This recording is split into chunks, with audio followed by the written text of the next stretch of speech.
put in the mega spreadsheet, and that we have gone back and forth a little bit on making sure that we know exactly what we're focusing on today. And that is, go ahead, tell us.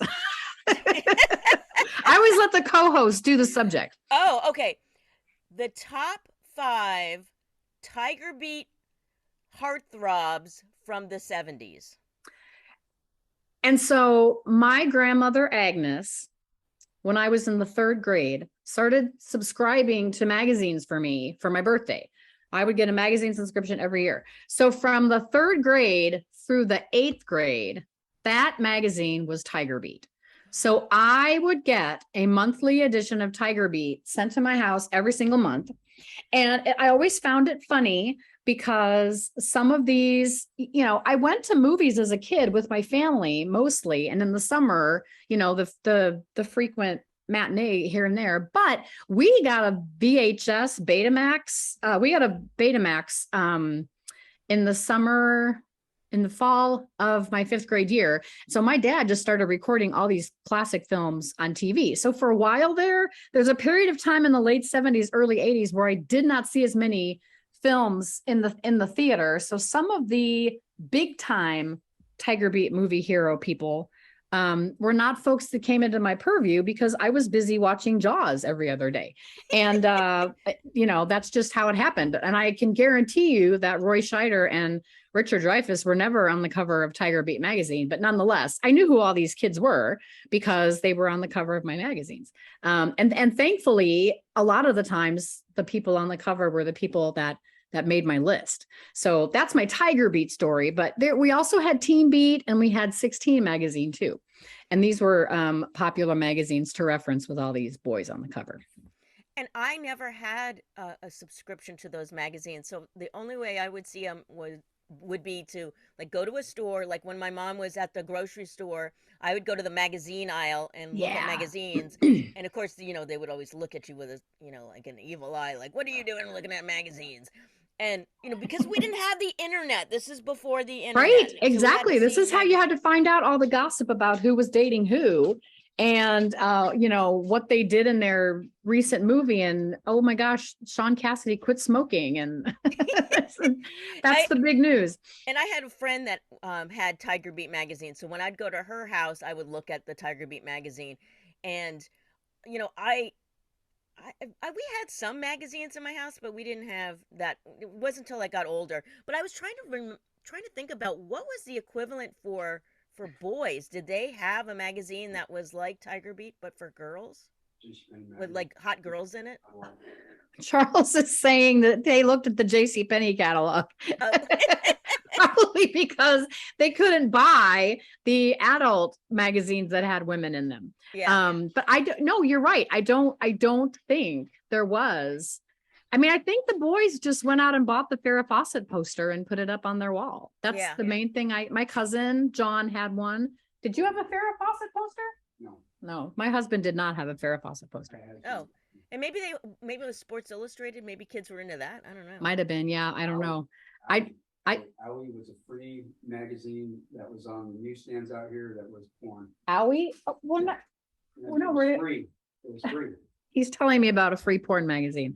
That is not aligned with today's topic. Okay. It really was, because out here you can see it. You can look that up. Okay.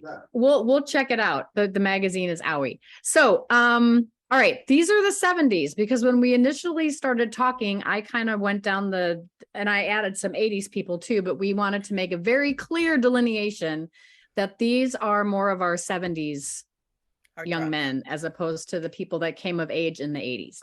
Exactly. So let's start with your number 5. All right, number 5, Wesley who was the brother Will on Land of the Lost. Oh my God. Land of the Lost. I totally forgot about that show.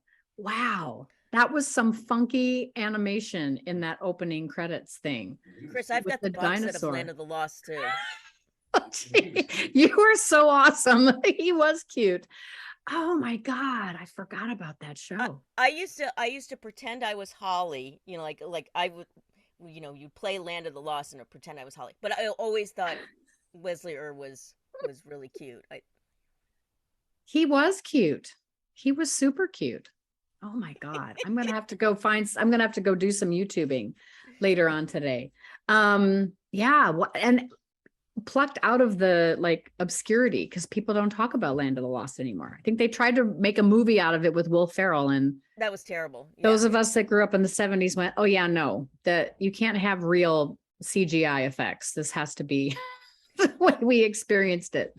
And they turned it into a comedy. It just was just not right. Like, Yeah, I not don't know the why they same. did that. Good call. Good call. All right. My number 5 is kind of obvious, and it is pre-Charles in Charge Scott Baio, who was Chachi on Happy Days, and then eventually had his own show, Joni Loves Chachi.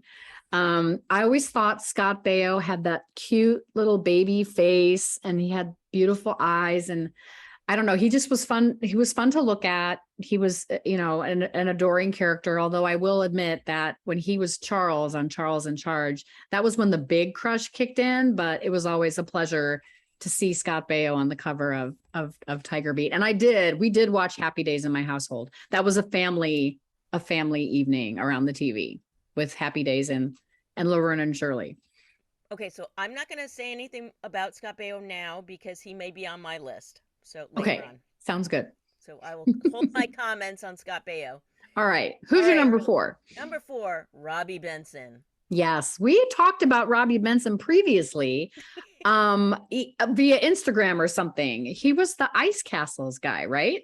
I think he was in Ice Castles, and I think Robbie Benson was the reason why we decided on this list, or I came up with this list. I think so too, yeah. I just want to have a list that includes Robbie Benson. But he was sort of that dreamy, like, looking back, he wasn't really that cute necessarily, but he had that kind of like innocence of like, there's something about his eyes that were really alluring, and he had this sort of like soft voice, and he made a lot of interesting choices as far as like movies go. Like, I didn't see this movie when I was younger, but he was in that it was a movie about, and it may have been a made for TV movie, where he had like a drug problem, and he had this like secret closet that he did drugs in or whatever. I didn't actually see that until recently. I was like, I found like an old scrappy copy on that I could download, but we were talking about that. That's where we started this conversation, was we were going back and forth on Clubhouse back channels about Robbie Benson. And I don't know how we came to be talking about that, but that's where it came from. And I remember, I think it was either an after school special or a made for TV movie with Robbie Benson in the drug closet. Yeah, and he did have that beautiful feathered hair. It wasn't too long. It was just long enough to be, sexy. Yeah, and then he went on to make that movie where he was like an Orthodox Jewish. I don't remember that one. What was that one? He had like the little ringlets on the side. That was later on. I never saw that movie, but now thinking about Robbie Benson, I'm like, why didn't I should watch that movie. I have to look him up now. Wow. I don't think he was necessarily like I was gonna say a priest. They don't have those in rabbi. I don't think he plays a rabbi, but maybe he plays a rabbi. Wow. He doesn't look very good now. He did not age well. Ode to Billy Joe. I remember that movie. Oh yeah, that was good. Yeah. And then there was a Jory, and then a Jeremy, and then he did a Reese's Peanut Butter Cup commercial. And he tested for the role of Luke Skywalker. Crazy. Yeah. But a lot of these actors that like end up on my list, like a lot of the covers of the Teen Beat, Tiger Beat, all those kind of things, a lot of those actors would be on other shows, like they'd make an appearance like on Wonder Woman or Fantasy Island or something like that. So and then the Love Boat. And then in the 70s there was always these like musical specials, and these people would always show up on these musical specials. So because we didn't have the internet, like those were our only times that we would see them, and they would make huge impression. That's true. That is such a good point. And I remember like the Donnie and Marie show, or those variety shows like Liza and Goldie Together, which is that was one of my favorites. We had that on, we recorded that off the TV, and I wish you could buy it because it's such a good show. Okay. My number 4 is, and he was already an adult, so he wasn't a teen star, but I had a serious crush on Tom Wopat from the Dukes of Hazzard. And he was Luke Duke. So most of the people in my grade were all into Bo Duke, John Schneider, the blonde with the curly hair. I was more of a Luke Duke person, and Tom Wopat played Luke Duke. And this was more later 70s because the Dukes of Hazzard rolled into the 80s too. But I seriously big crush on Luke Duke. Not so much Bo Duke for me. That's my number 4. I never actually watched that show. I moved to Florida in 79, so that whole like Southern thing, I think I was kind of revolting against, but well, I can't blame you for that. But I do remember was it John Schneider? What was John Schneider and Tom Wopat and Catherine Bach played Daisy Duke? Yeah. Do you remember that magazine? It was like through Scholastic. It was called Dynamite. Oh, Charles remembers it. I do not remember it. Yeah. So he was on the cover one time, the John Schneider thing, and I think I might have it. So, but I like drew on there like I hate you and like not coming out of his nose or fake mustaches and you pin out the eyes. Yeah. Oh yeah, I'm with you. All right. What's your number 3? Number 3 is Scott Baio. Yeah. Sweet. Same reasons. Yeah. I love Scott Baio. Loved Happy Days. Joni loves Chachi. I actually have a Chachi doll. It's on my wall, so I can't get it to show you. But Scott Baio, I think he's got some weird politics now. I don't really follow him, but Charles in Charge again. Oh my God. He looked really good there. Show. But there was something about Chachi that was just like, he was so cool. He had the bandana around his pant, which I don't know why he did that. And then, I think he was like related to Fonzie, like he was Fonzie's nephew, I think. Nephew. Okay. So that just, made him super. Oh cool. Yeah. You're already cool school. So and I was never a big fan of Fonzie per se. He was not, I liked, Potsy. I liked Potsy a lot too, more so than Fonzie. But yeah, once Scott Baio got on the show, it was like it was all over. And then he was also in that movie. Oh God, now the name is just gonna escape me. It was a musical with with Jodie Foster. Bugsy Malone. Was that Malone, yes. Yeah. Jodie Foster, man, oh man. Talk really about good. A child of the 70s. I love And then they were in another movie together. It was called Foxes, I think. Yes, where Jodie Foster's kind of a bad girl. Yeah. Yeah. They're going to go to a concert or something. I think so, yeah. I think he's in that. Okay, maybe I'm look it up. Okay, maybe I'm wrong. I thought that they were in 2 movies together, but maybe it was an after-school special I'm thinking of or something. But all right, I'm gonna research it in a minute while I go to my number. Number 3. Okay. Oh, go ahead. Oh no, I was gonna say the after-school special was like so important to me, and like yes. I saw a box set of the after-school special at one time at Fry's, and I didn't buy it, and now I've never seen it again, and it's like impossible to find after-school specials. Like, world, why won't you give this to me? Like, you give me everything else to download. Why won't you give me after-school specials? That's a really good point. And I think you can buy Schoolhouse Rock on a DVD, but Schoolhouse Rock was one of my jams too. I loved everything about Schoolhouse Rock. That would be a fun top 5 list. The top 5 lessons we learned better on Schoolhouse Rock than in high school civics. Total side note, when I was in 9th grade and we had high school civics, we all had to recite the preamble of the Constitution in class in front of everybody. Wow. And my friend Cheryl Hudgens could not recite it. She had to sing it. She had to sing it from Schoolhouse Rock. So rather than recite it in front of everybody in class, she went and kneeled down at the desk next to our instructor so that she could sing it and no one would make fun of her. And to this day, I think that's hilarious. Okay, my number 3, very non-traditional, because Davy Jones was cute and everything, but I much preferred Mickey Dolenz of the Monkees.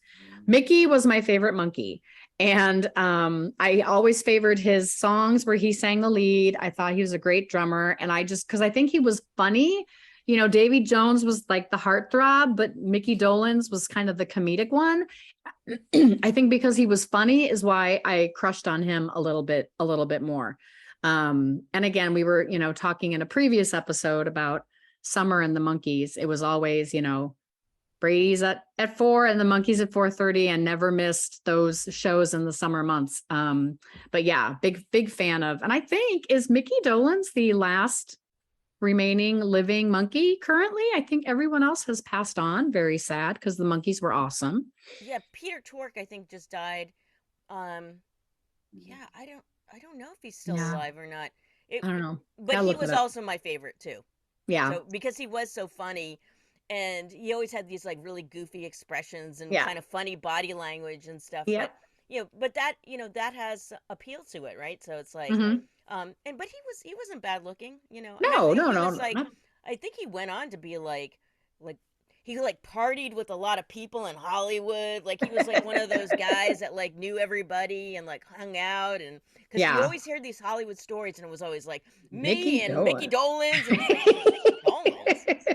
We're gonna have to do a top 5 favorite monkey songs episode at some point. That would be rad.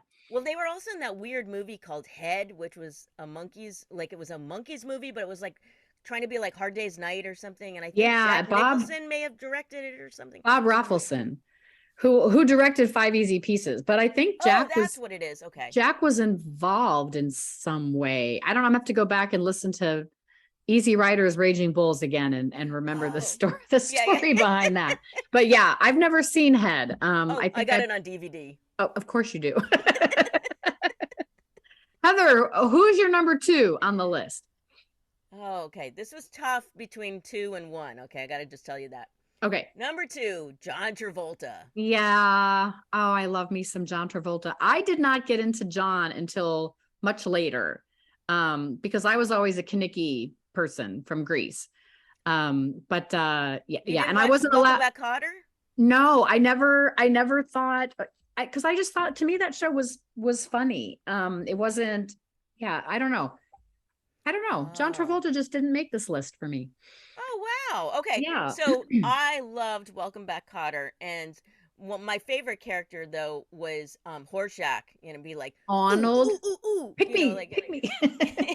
But Arnold Horshack. Yeah. But John Travolta was, you know, he was like that sort of bad boy. He was cute. He was like I grew up in Connecticut, so like Italian guys were like, you know, like this supposed to be like the thing. Yeah. So it was like, oh, he's Italian. You know, it's like, I don't know. So and then, you know, that those kind of things just make an impact when you're a kid. And then John Travolta was also, you know, the kid in the bubble, and you know, so that's right. Or the boy in the bubble. The boy in the plastic bubble. Yeah. Another made for TV movie. Gotta love those made for TV movies, which now get all kinds of Emmys, and it's a big deal. But yeah. Oh my gosh. The boy in the plastic bubble. But yeah, and then of course he was in Grease, you know, that came later. And I was obsessed with Grease as a kid. So shout out to Olivia Newton-John, who just died. That's really sad. R.I.P. Yeah, I was thinking about that the other day. Her album Totally Hot that came out after Grease, now that she, you know, could wear stretchy leather pants and be a badass. And that was my favorite Olivia Newton-John album ever. I was obsessed with that record. Did that have Get Physical on it? No, Get Physical was the next album. Okay. This was the in between Grease and Get Physical and Landslide. Landslide was a much better song than Physical, but that's just my opinion. And then Xanadu was in there somewhere. Oh yeah. Right. The arguably one of the worst movies ever made. I don't think I've ever sat through that whole movie. It's painful. Yes, very painful. Although she did marry her co-star, Matt Latanza or Lanza or something, and her daughter was from that marriage, and then they broke up. I was just reading all about this in People magazine, which is the magazine I get now that Entertainment Weekly is no longer a magazine, which is infuriating. Yeah, it's just an online thing now. It's so sick and wrong. It makes me very sad. Yes, rest in peace, Entertainment Weekly. You are missed. You are greatly missed. Okay, my number 2 is Mark Hamill. How Star did you- Wars Mark Hamill, because Empire Strikes Back Mark Hamill was post car accident, and not that that should have anything to do with it, but his face was dramatically different by the time he was in Empire. But yeah, I had the hugest crush on Luke Skywalker, and Mark Hamill was, going to marry me someday. I was convinced. Because I would, look at him. I collected all these Star Wars cards with my allowance. I was talking about my allowance, I think, in our mastermind the other day. My 50-cent allowance, that a quarter of it went into the cash register bank, and another quarter was what I used to buy my cards. And I collected these Star Wars cards. And so when I would get one with Luke Skywalker in it, I would like hold it and talk to him like he was my husband. And yeah, I was obsessed. Do you still Yeah. have these cards? No, I sure wish I did, because they would most certainly be worth something. But I mean, when you're 8 and 9 years old, you just like, you want these things, but you don't realize that they're probably going to be worth money someday. I was not nearly the nerd that I could have been. And I'm not really, I'm nerd-esque, but I'm not a nerd. Well, obviously I am, because I have all of Star Wars my cards. Empire Strikes Back, because Oh that was my my gosh. favorite Star Wars movie. Wow. I collected all the different types of cards that they had for Empire Strikes Back, and I still have them. I'm so And proud of you. yeah, so and I loved Mark Hamill, but you know what? I didn't even think about him. You had the magazine. I didn't have the magazine. I don't remember seeing him on the cover, but I was obsessed with Luke Skywalker as well. So he would have definitely made my list if I had thought of that. And I love, so Corvette Summer. Oh my God, I love that Corvette Summer. So good. And Annie Potts is in that. Oh my God, I love that movie. I have it on DVD.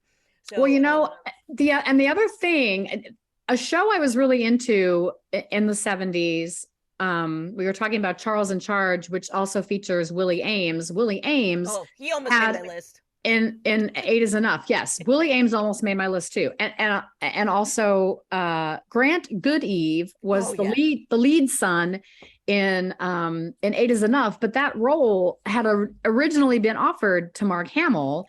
And then the Star Wars thing happened and he dropped out. So Grant Goodeve was very much a last minute replacement. So yeah, I mean, if life might have been very different for Mr. Hamill had Star Wars. I mean, life might have been very different for Grant Goodeve had Star Wars not happened to Luke Skywalker, because who knows who Grant Goodeve is now? Like nobody. I don't know what else that show was over, but show. And I loved the little, now I don't remember the name of the little Adam something. Oh my God. Okay. Yeah. So you're talking about talking to the card of Luke Skywalker. Right. Yeah. Whoever played Nicholas. Yes. Oh my God. I was so obsessed with him. I would go out to the the schoolyard and pretend I was talking to Nicholas, Nicholas, blah, blah, blah. He was like my secret imaginary boyfriend was Nicholas. Yeah. I loved him. And he was like the Jimmy Bayo, or the who was the youngest, the Jimmy Osmond, the two other like Osmond Bayo people that like they were the youngest, so they weren't originally part of the cool kids, but they would show up every now and then and like, oh yeah, isn't he cute? Well, no, he's not as cute as the other one, but he still is kind of cute. I don't know. Yeah, he was too young to be like a heartthrob, so right. He didn't make my list, but I really, he was my imaginary boyfriend. Yeah, like the Aaron Carter of the 70s. Who's Aaron Carter? Aaron Carter is Nick Carter's little brother, and Nick Carter was the Backstreet Boy, the blonde one, the bad boy Backstreet Boy. Okay, that's Aaron Carter's get Aaron. Anyway, that's another story for another day. Not our generation. So that was Mark Hamill was my number 2. So now we are at number 1, and I'm starting to get a funny feeling in my heart that we have the same number 1. Sean Cassidy. Sean Cassidy, yes, hands down. Okay, so well, you go first, because I actually have a Sean Cassidy story, like a real one. All right, well, the Do Run Run, Yes. So I was obsessed with the Hardy Boys and Nancy Drew. Yep. I have the box set of those too. And So if you ever want to come over and watch a bunch of old Oh shows, my I've got all God. this. Yes. And I was obsessed with, I mean, I liked both of them, but Sean Cassidy, I mean, when he came out with a record too, that was like, oh my God. And then Yeah. he was also a Cassidy. So it was like, David Cassidy, he Yeah. almost made my Yeah. list. Like, but, then of course, Sean Cassidy, his mom was the Partridge Family, Shirley Jones. Shirley Jones. And I met Shirley Jones in a airport, and I was like, uh, yeah, my siblings were like, I'm like, that's Shirley Jones reading a magazine in the store, and they were like, that is not Shirley Jones. I'm like, yes, it Wow. is. We couldn't remember Shirley Jones. All I could remember Partridge Family. Partridge Family, So right. they said, we'll pay you $1 if you ask her. And so I went up to her and I said, are you the mom from Partridge Family? And she's like, I said, we've got $1 bet. And she's like, you win the dollar. But I was like, she's Oh, made so many things. Like she was a Music Man. It's like, and so Oklahoma. She won the Oscar for Best Supporting Actress in Elm. Oh God.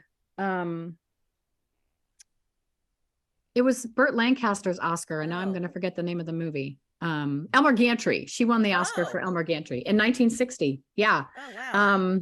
That was, yeah. Burt Lancaster beat Jack Lemmon for the Academy Award that year. Not that I was alive in 1960, but I go back and think about that and I get very angry.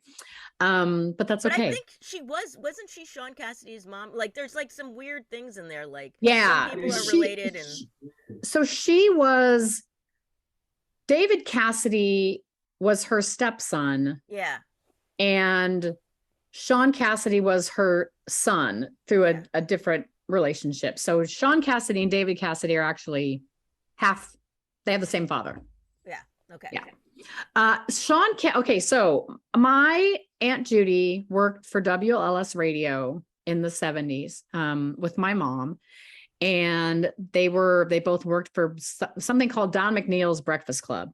And when that show ended, my aunt continued to work there. My mom quit working when she started having kids, but my Aunt Judy used to bring me records all the time, and they were the promotional giveaways, all the things. So my first Sean Cassidy record was actually a signed copy that he had signed for the radio station. And I think it got destroyed in the move from Park Ridge to Arkansas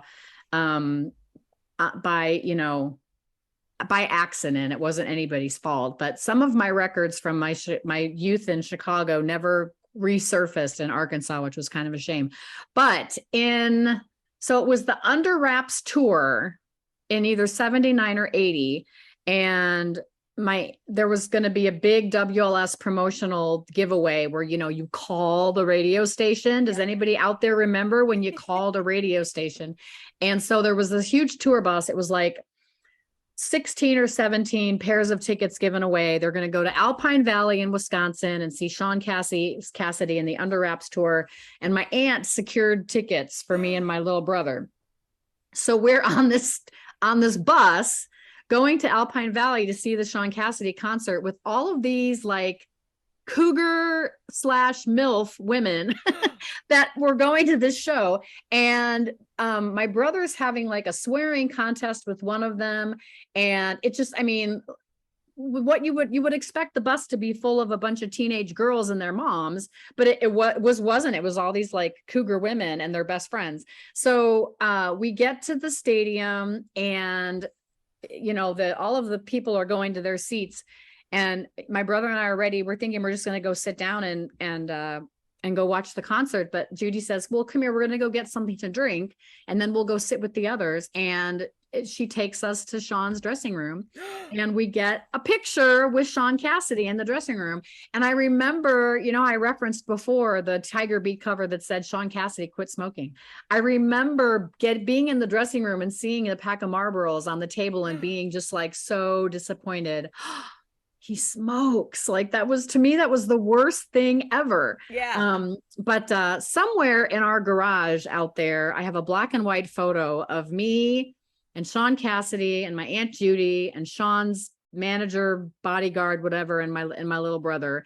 And it's not a very sexy picture. It's actually quite funny, but yeah. And then we went and watched the show, and it was fantastic. And I think he did Hey Deanie as an encore, and Yeah, and I searched for years to find a Sean Cassidy's greatest hits or something, but I recently went down memory lane and found him on Apple Music, and went through all of the albums. It was like, yeah, this is my childhood right here on this phone is all of these songs that I crushed on hardcore big time. And I remember too, when he performed Let's Rock and Roll on the Hardy Boys, like how awesome that was. Cause he was wearing satin pants and he was shaking his ass. And yeah, I mean, to me, he was the penultimate teen heartthrob of the 70s. Oh yeah. Sean Cassidy, hands down. And those white pants. Yeah. Yeah. Come on, you guys. Yeah. No, Leif Garrett did not make my list. Did Leif Garrett even come close to making your list? So, okay. So honorable mention. We haven't gotten to honorable mention, right? Yeah. So, okay. So I've got 3 honorable mentions, and Leif Garrett, I put him as my honorable mention. I honestly don't remember anything really about Leif Garrett except for being on those covers of those magazines. Like, yeah. I maybe have a vague recollection of him on television, vague recollection of his songs that he would sing, but it was just that quintessential heartthrob images that were always on those magazines. So by force, I think he's made my list as honorable mention. Well, I had Runaround Sue on 45.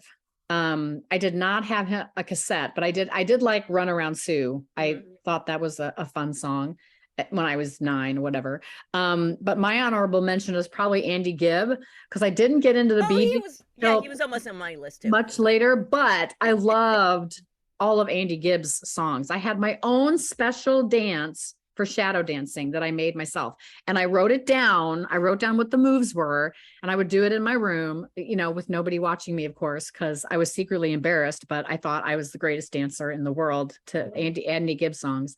That's your wife. I'm sorry.